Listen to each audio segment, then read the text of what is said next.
Assalamualaikum warahmatullahi wabarakatuh. Perkenalkan, saya Asep Kusnandar. Saat ini saya tercatat sebagai mahasiswa PPG dalam jabatan kategori 1 Angkatan 3 tahun 2023, program studi pendidikan matematika di Universitas Islam Sultan Agung Semarang. Pada hari ini, Selasa, tanggal 5 Maret tahun 2024, saya akan melaksanakan praktik pembelajaran dalam rangka memenuhi syarat uji kinerja di unit kerja saya, SMA Negeri 1 Ciracap, Kabupaten Sukabumi, Provinsi Jawa Barat, dengan menerapkan model pembelajaran inovatif, yaitu problem based learning, untuk materi fungsi inverse di kelas 11. Selamat menyaksikan. Assalamualaikum warahmatullahi wabarakatuh. Oke, bagaimana kabar kalian hari ini? Alhamdulillah baik ya. Baik, seperti biasa sebelum kita lakukan aktivitas hari ini, kita mulai dengan doa terlebih dahulu ya. Silahkan dipimpin doanya. Duduk siap, sebelum belajar baca doa mulai. Berdoa selesai. Beri salam. Assalamualaikum warahmatullahi wabarakatuh. Waalaikumsalam warahmatullahi wabarakatuh. Sebelumnya Bapak akan absen terlebih dahulu ya. Ahmad Rifai, Aldiansah. Oke, baik, terima kasih atas kehadiran kalian pada hari ini. Jadi kita masih akan mempelajari materi tentang fungsi inverse. Ya, sebetulnya ini masih lanjutan dari yang kemarin. Nanti perbedaannya ada pada alur tujuan pembelajaran. Nah, ya, masih terkait dengan kalimat yang disampaikan oleh tokoh bangsa kita. Kalau kita melihat gambarnya atau fotonya, tentu kita semua kenal. Siapa beliau? Oke, nah kalimat yang beliau sampaikan apa itu? Ada yang bisa baca? Nah. Belajar tanpa berpikir itu tidaklah berguna, tapi berpikir tanpa belajar itu sangatlah berbahaya. Baik. Apa kira-kira makna yang disampaikan, yang tersirat di dalam kalimat ini? Belajar tanpa berpikir itu tidaklah berguna. Ya, sekeras apapun kita belajar, kalau tidak dibarengi dengan berpikir, ya, fokus, ya, maka tentu tidak akan pernah bermakna, ya, berguna seperti itu. Dan kemudian ada kalimat kedua, berpikir tanpa belajar itu sangatlah berbahaya, ya. Ketika kita berpikir sebuah konsep, ya, tanpa kita pelajari terlebih dahulu, kita dalami terlebih dahulu, maka bisa jadi nanti akan menjadi bahaya. Ya, seperti informasi, kita tidak kaji terlebih dahulu, tidak pelajari terlebih dahulu, maka hasilnya akan menjadi hoax, fitnah, dan sebagainya. Gitu ya. Nah, terus apa kaitannya dengan kegiatan pembelajaran kita hari ini? Ya, karena kemarin kita sudah memahami konsepnya, ya, artinya kita sudah mulai mengkonstruksi pemikiran kita, ya, pola pikir kita, maka kita akan lanjutkan belajar saat ini dengan berpikir. Ya, karena nanti masalah-masalah yang disajikan di LKPD yang akan nanti Bapak bagikan itu memuat beberapa hal yang perlu kita pikirkan, yang perlu kita kaji dan kita pelajari agar bisa kita maknai dan kita bisa gunakan untuk menyelesaikan permasalahan dalam kehidupan sehari-hari atau dalam bentuk yang kontekstual. Baik, kita lanjutkan. Nah, Bapak kembali mengingatkan terkait dengan keyakinan kelas atau kesepakatan kelas yang sudah disepakati sebelumnya. Di sini ada perubahan kemarin ya. Nah, sedikit perubahan. Yang pertama, Anda bisa bacakan? Oke, ya silakan. Hadir dan masuk kelas tepat waktu. Oke, ya.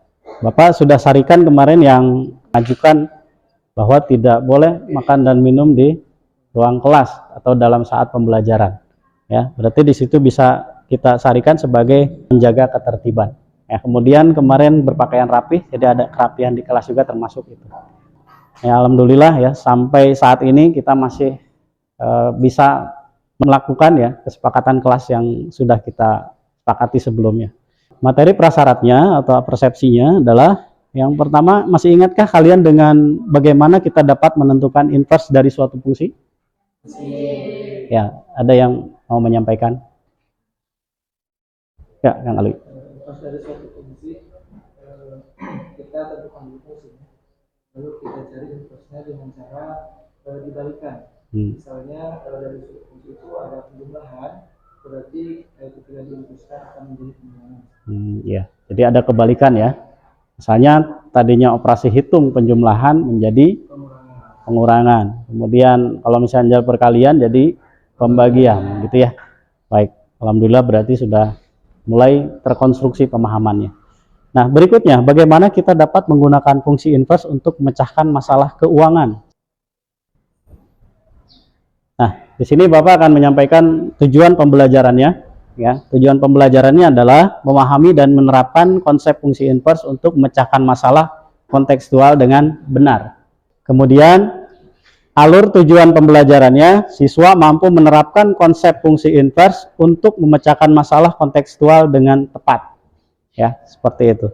Baik, nah itu alur tujuan pembelajarannya. Ya, jadi kalau sebelumnya kita mampu memahami, kemarin ya sudah mulai paham terkait dengan konsepnya. Nah, sekarang bagaimana kita menerapkan konsep fungsi inverse ini pada masalah sehari-hari ya untuk memecahkan masalah kontekstual, gitu kan. Nah, untuk model pembelajarannya masih sama ya. Kita menggunakan model pembelajaran PBL atau problem based learning, ya, pembelajaran berbasis masalah. Dengan model pembelajarannya diskusi ya. Kalian nanti bisa saling berbagi, saling menanggapi, saling merefleksi bagaimana masalah-masalah itu dikerjakan, ya, terutama yang disajikan dalam LKPD. Nah, sini Bapak ingin mengajak kembali, ya, kita melihat persoalan yang bagaimana dipecahkan dengan menggunakan konsep fungsi inverse ini. Di sini ada video ilustrasi yang menggambarkan bagaimana fungsi inverse ini diterapkan, ya. Jumpa lagi dengan media matematika. Kali ini kita akan belajar fungsi inverse di pabrik tempat Pak Andi bekerja. Pak Andi adalah seorang teknisi dan dia bertanggung jawab terhadap satu mesin yang sangat vital di pabrik. Mesin ini mampu mengolah karet menjadi banuit. Mesin ini menggunakan settingan Fx sama dengan 10x dikurangi 3. Baik, nah itu masalah kontekstual, ya, masalah dalam kehidupan sehari-hari. Walaupun dalam kehidupan kita ini kan di pabrik ya, nah, dalam kehidupan kita ini tidak dilakukan serumit itu, gitu ya, dengan menggunakan mesin fungsi dan lain sebagainya, kemudian disetting. Nah, namun kan ini bisa kita ilustrasikan juga dalam kehidupan yang biasanya kita dapatkan. Salah satu contoh misalnya dalam produksi gula kelapa, ya. Kan biasanya suka ada yang gagal, yang lembek dan sebagainya. Nah, apakah itu lantas dibuang? Tidak, itu diproduksi ulang kan begitu ya. Nah, ya, kalian sudah mulai paham dengan konsep barusan yang disampaikan oleh video ini? Nah, alhamdulillah ya. Nah, berikutnya untuk kelompoknya masih sama seperti yang kemarin ya. Itu Bapak ingin memberikan sebuah lembar kegiatan, ya, di mana di dalamnya nanti ada beberapa masalah, 1 sampai 2 masalah atau persoalan atau kegiatan yang bisa kita semua pelajari ya untuk lebih memahami bagaimana kita menerapkan konsep fungsi inverse ini dalam konteks kehidupan sehari-hari, gitu ya.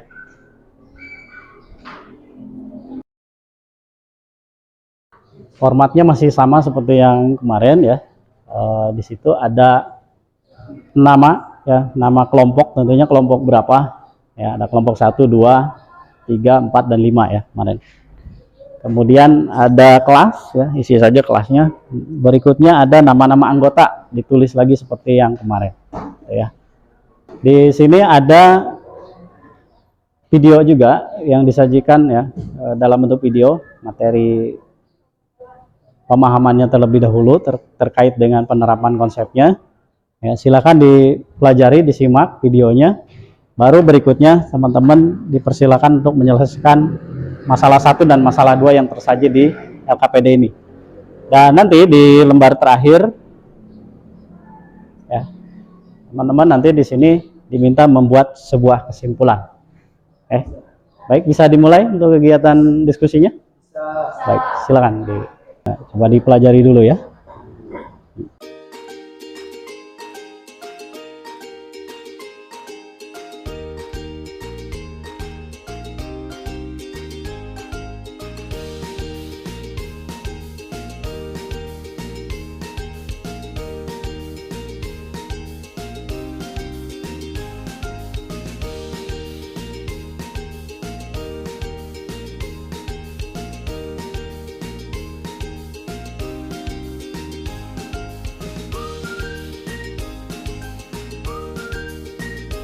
Jadi untuk X pada fungsi asal ya itu menunjukkan bahwa banyaknya produk ya, banyaknya produk.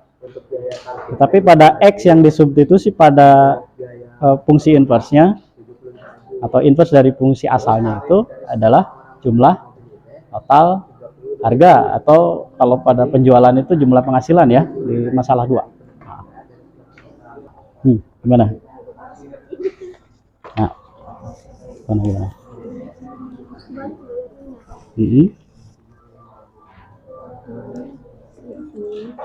Ya. Jadi fx-nya adalah fungsi asalnya 500x ditambah 5.000 ya. Nah, 5.000 itu apa? Oke, coba lihat sini. Ya.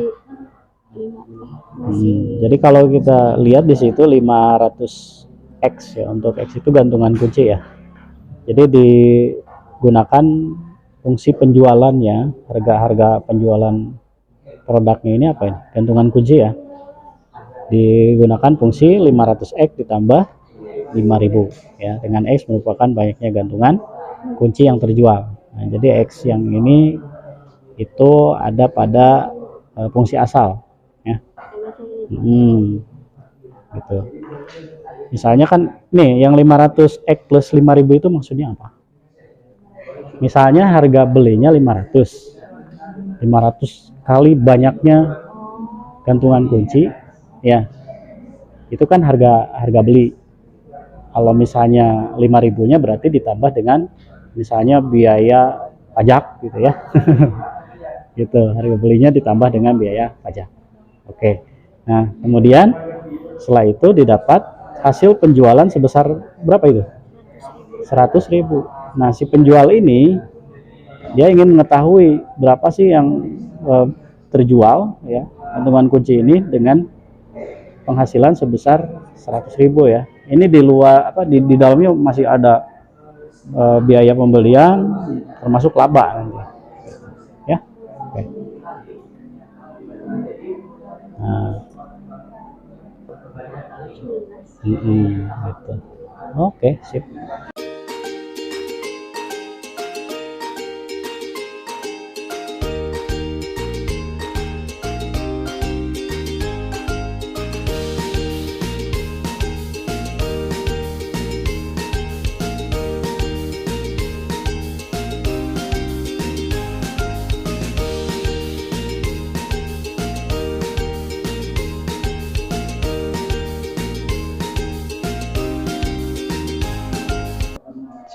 Kelompok mana yang bersedia pertama untuk presentasi?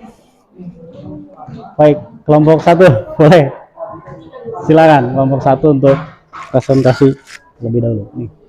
Oke.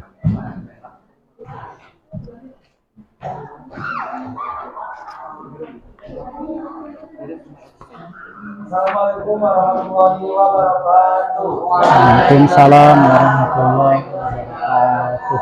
Kami dari kelompok 1 akan memaparkan mengenai penerapan konsep fungsi input dalam kontekstual ataupun dalam kehidupan sehari-hari. Di sini ada beberapa masalah. Mana masalah 1 yang mengenai tentang bioskop disbar ya. Saya akan jelaskan ini adalah pesawat itu adalah harga tiket ya, harga tiket per orang. Dan ini ditambahkan dengan jumlah parkir per kendaraan. Jadi harga parkirnya itu adalah 20.000 dan ini harga tiket per orang. Ya. Jadi permasalahan yang ini itu menentukan ada sebuah mobil yang dimana harus membayar dengan jumlah 320.000 plus dengan parkir ya. Nanti kita akan bahas. Jadi pertanyaannya, jadi ini adalah jumlah orang yang ada di dalam mobil.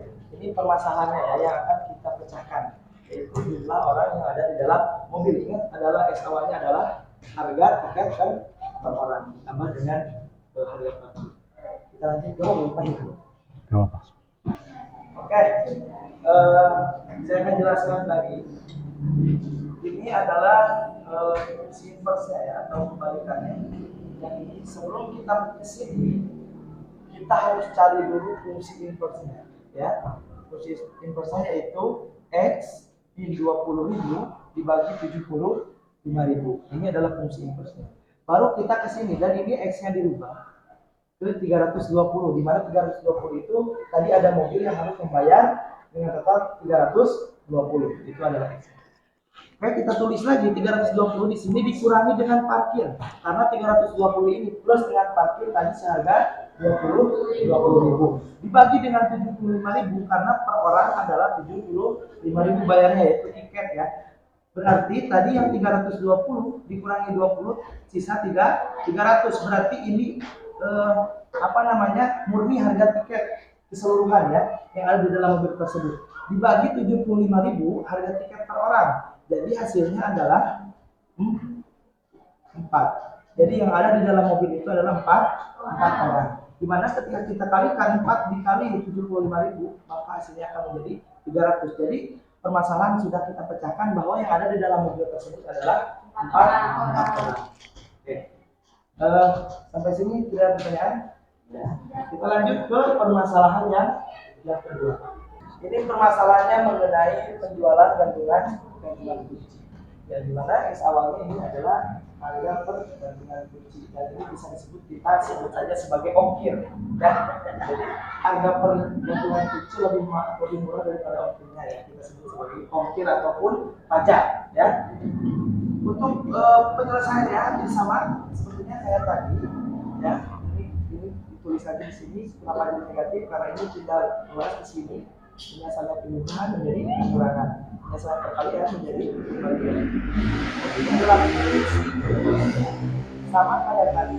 Sebelum kita membacakan berapa gantungan kunci yang terjual, kita tentukan dulu fungsi inverse-nya. Baru kita lanjutkan ada berapa sih? Dan ini permasalahannya ada berapa gantungan kunci yang terjual, ya, yang menghasilkan 100.000, ya. Ini total uang penghasilan ya. Total uang penghasilan adalah 100.000. Ini harganya. Kita sebut harga per gantungan kunci dan ini adalah jumlah penghasilan. Dan pertanyaannya adalah jumlah kunci yang terjual. Ya, kita akan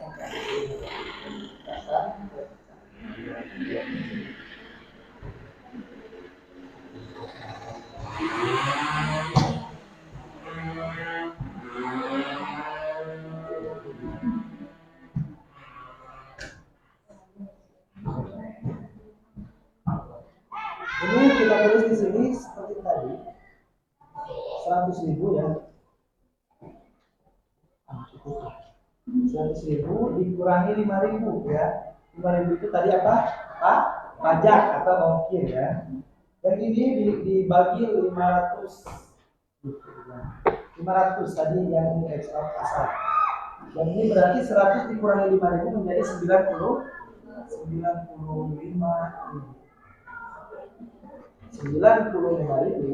dibagi 500 ya, dibagi 500.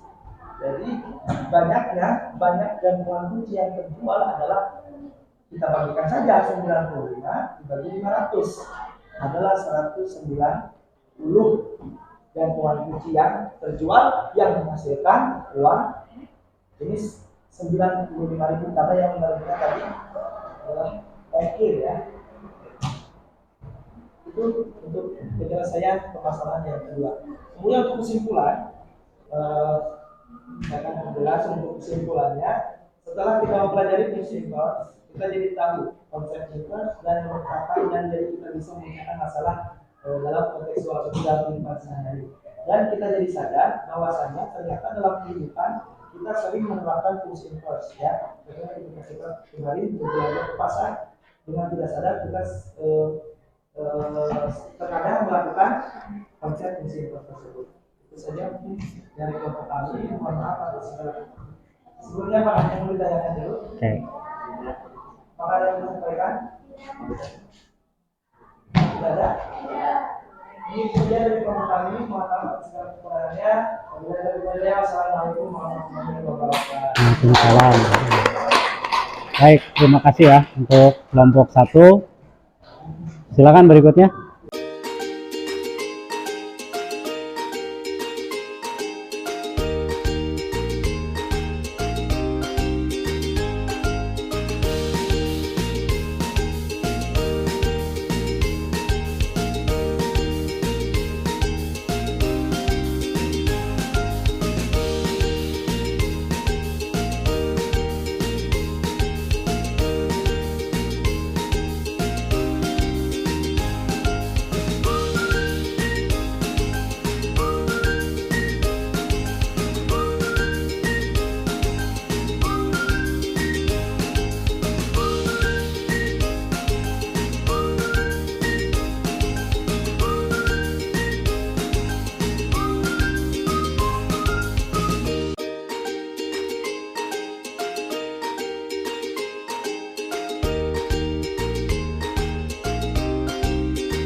Baik, alhamdulillah semuanya sudah mempresentasikan ya dengan baik. Nah, tadi ada beberapa hal yang perlu dikuatkan ya, kembali penguatan dari Bapak. Jadi kebalikan ya, tetap konsepnya pada kebalikan. Itu inverse itu adalah kebalikan. Gitu ya. Tadi juga sebetulnya di kesimpulan kalian sudah cukup kuat pemahaman ya. Jadi dalam tahap penerapan konsep inverse ini, pertama kita tentukan dulu fungsi asalnya. Ya, seperti tadi di mobil, ada jumlah orang yang ingin kita ketahui dengan besarnya pembayaran sekian, ya, yang mana harga tiket untuk per orang yang berapa dan untuk satu unit mobil itu parkirnya berapa, sehingga itu dijumlahkan, namun di dalamnya masih tetap ada variabel. Nah, itu yang disebut dengan fungsi. Gitu ya. Jadi ada variabel yang perlu kita ketahui nilainya, maka diproseslah dengan konsep fungsi inverse ini untuk yang fungsi inverse itu sendiri, gitu ya. Baik, ada yang mau menyimpulkan secara keseluruhan dari kegiatan barusan? Apa saja tuh? Nah, Kang Awi. Untuk mengenai pembelajaran hari ini, karena pembelajaran hari ini memecahkan berbagai masalah, apalagi dalam konteksnya dalam kehidupan sehari-hari, kesimpulannya yang paling utama kita menjadi lebih tahu dalam memecahkan masalah menggunakan konsep fungsi inverse. Yang kedua, dan juga bahwasannya kita tidak sadar dalam kehidupan sehari-hari kita telah melaksanakan ataupun mempraktekkan konsep fungsi inverse tersebut. Oke, ya, baik. Terima kasih teman-teman untuk yang lalu. Ya. Jadi pada dasarnya dalam proses kehidupan sehari-hari kita juga sebetulnya sudah melakukan proses inverse itu sendiri. Ya, seperti berangkat dari rumah ke sekolah, kemudian pulang lagi ke rumah. Itu kan tujuannya apa? Nah, itu yang menjadi makna atau relasi dari itu adalah fungsinya nanti seperti apa. Gitu ya. Jadi inverse fungsi itu adalah kebalikan. Dalam kehidupan sehari-hari sebetulnya kita sering melakukan itu, sering berinteraksi dengan konsep ini. Gitu ya. Baik. Nah, berikutnya Bapak sudah share linknya di grup ya terkait dengan asesmen sumatif untuk yang pertemuan hari ini. Silahkan teman-teman isi semuanya. Ya, di situ ada sekitar 2 soal. Ya, sudah bisa dibuka linknya. Baik, silakan dikerjakan ya. Dan kemudian untuk berikutnya ada lembar refleksi ya. Kalian refleksikan kegiatan pembelajaran hari ini, apa yang sekiranya kalian rasakan ya. Bagaimana misalnya hari ini pembelajarannya sudah mulai, kemarin kan konstruksi pemahamannya sudah mulai terbentuk ya, sudah mulai paham. Sekarang bagaimana kita menerapkan konsep fungsi inverse ini ke dalam persoalan yang kontekstual seperti itu ya. Alhamdulillah sudah mulai terlihat bisa lebih memahami dan menerapkan untuk menyelesaikan soal-soal tadi ya di LK. Jadi sebetulnya ya konsep matematis itu sejatinya sudah kita lakukan dalam keseharian ya. Namun tadi seperti yang disampaikan oleh Kang Alwi bahwa secara tidak sadar ya, karena memang konsep ini dalam kehidupan sehari-hari itu kadang-kadang implisit ya, tidak tersadari, padahal itu selalu kita lakukan. Baik, nah untuk pembelajaran berikutnya kita masuk pada materi terkait dengan transformasi fungsi inverse ini pada inverse dari fungsi komposisi. Jadi fungsi gabungan nanti dicari inverse-nya. Itu untuk pembelajaran berikutnya ya. Baik, Bapak ucapkan terima kasih atas kehadirannya. Semoga kegiatan pembelajaran hari ini memberikan wawasan ya, pemahaman yang lebih, kemudian kemampuan yang lebih bagaimana kita menerapkan fungsi inverse ini dalam menyelesaikan masalah kontekstual itu sendiri. Kita sama-sama berdoa ya untuk menutup kegiatan pembelajaran hari ini. Silahkan untuk dipimpin doanya ya.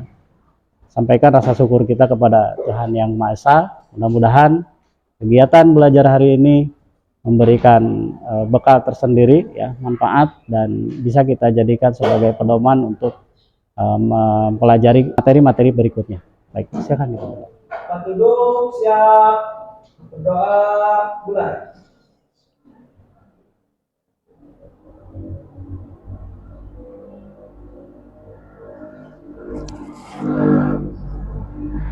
Berdoa selesai. Salam. Assalamualaikum warahmatullahi wabarakatuh. Waalaikumsalam warahmatullahi wabarakatuh. Assalamualaikum warahmatullahi wabarakatuh. Perkenalkan, nama saya Alwi dari kelas 11-1. Saya merasa senang bisa mengikuti pembelajaran materi fungsi inverse dengan metode pembelajaran problem based learning atau PBL. Sebelumnya saya merasa cukup sulit untuk memahami materi tersebut dengan konsep yang kompleks. Tetapi melalui pendekatan PBL, saya merasa lebih terlibat aktif dalam pembelajaran melalui pemecahan masalah yang nyata. Dan juga saya lebih percaya diri dalam menerapkan konsep tersebut dalam kehidupan sehari-hari.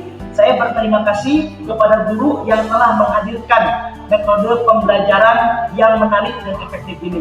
Terima kasih. Wassalamualaikum warahmatullahi wabarakatuh.